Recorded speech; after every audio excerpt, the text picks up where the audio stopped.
ഇന്നത്തെ കൃഷിയെ പറ്റിയാണ് ഞാൻ കാണിക്കുന്നത്. ഇതിലിരുന്ന ഗ്രോ ബാഗും ചെടിച്ചട്ടിയിലുള്ള മണ്ണെല്ലാം ഞാൻ തിരിച്ച് തട്ടി ഇതിൽ ആദ്യം ഡോളോമേറ്റ് ഇട്ട് ഒരാഴ്ച കഴിഞ്ഞതിന് ശേഷം ചാണകപ്പൊടി, എല്ലുപൊടി, വേപ്പൻ പിണ്ണാക്ക്, മുട്ടത്തോട് പൊടിച്ചത്, ഇതെല്ലാം കൂടെ ചേർത്ത് ഞാൻ മിക്സ് ചെയ്ത വളമാണ്. ഇതിട്ടിട്ട് ഒരാഴ്ചയായി. ഒരാഴ്ച ടാപ്പയിട്ട് മൂടി തണലിൽ ഇട്ടിരുന്നതാണ്. അപ്പോൾ ഇന്ന് ഞാൻ വിചാരിച്ചു ഇനി ചെടി എല്ലാ കവറിലേക്കൊക്കെ ഒന്ന് നിറയ്ക്കാം. കുറച്ച് തൈ വാങ്ങിയിട്ടുണ്ട്. അപ്പോൾ ആദ്യം ചെയ്യേണ്ടത് ഓരോ ബാഗിലിത് 2 വർഷമായ ഇതാണ്. ആ മണ്ണാണ് എല്ലാം മാറ്റി പുതിയ മണ്ണാക്കി സമ്പുഷ്ടീകരിച്ചെടുത്തതാണ്. പോട്ട് മിക്സ് റെഡിയാക്കി ഇട്ടിരിക്കുകയാണ്. ആദ്യം ചെയ്യേണ്ടത് കുറച്ച് കരിയില അറക്കണം.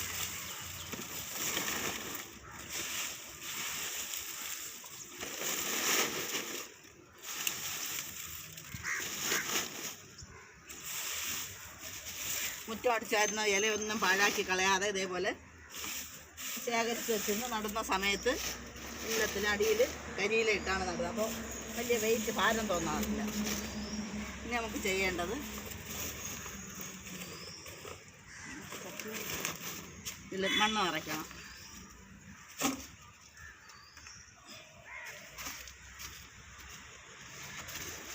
ഇനി മിക്സ് ചെയ്തിട്ടിരിക്കുന്ന മണ്ണ് നിറയ്ക്കാം.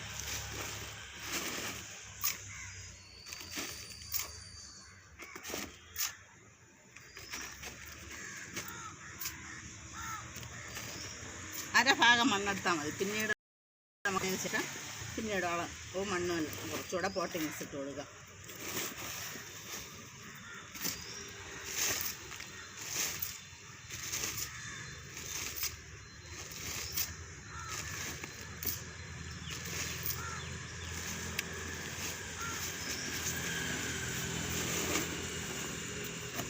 ഇതേപോലെ അടുത്ത 3ാമത്തെ കവറിൽ മണ്ണ് നിറച്ച് കൊടുക്കാം. ഈ കരിയിലിട്ട ഉള്ള ഉപയോഗം എന്ന് വെച്ചാൽ നമുക്ക് അങ്ങോട്ടും ഇങ്ങോട്ട് എടുത്ത് മാറ്റിയാണെങ്കിൽ വലിയ ഭാരം തോന്നാറില്ല. പിന്നെ വേരോട്ടത്തിനും വെള്ളമൊക്കെ നിൽക്കും. ഇനി ഇതിലേക്ക് നമുക്ക് തൈ നടാം.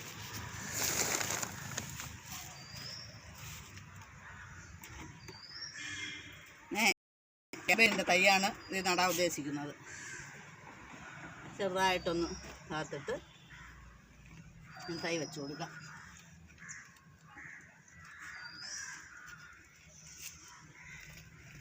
ഇത് 2 മുളക് തൈ നടാം.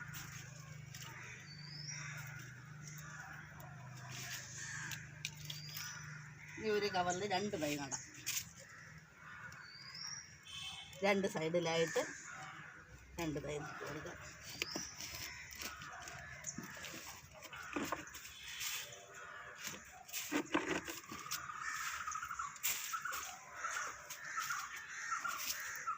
ഇനി ഇതേപോലെ എല്ലാ കവറിലും കരിയില നിറച്ചതിന് ശേഷം മണ്ണ് നിറയ്ക്കാൻ വേണ്ടിയാണ് ഞാൻ എല്ലാം റെഡിയാക്കി വെച്ചിരിക്കുന്നത്. അപ്പോൾ 100 ബക്കറ്റും ചെടിച്ചട്ടിയും ഇതേപോലെയുള്ള ചെടിച്ചട്ടിയും ഗ്രോ ബാഗിലിരുന്ന മണ്ണെല്ലാമാണ് ഇവിടെ തട്ടി പുതിയ പോട്ട് മിക്സ് ഉണ്ടാക്കിയിട്ട് വയ്ക്കുന്നത്.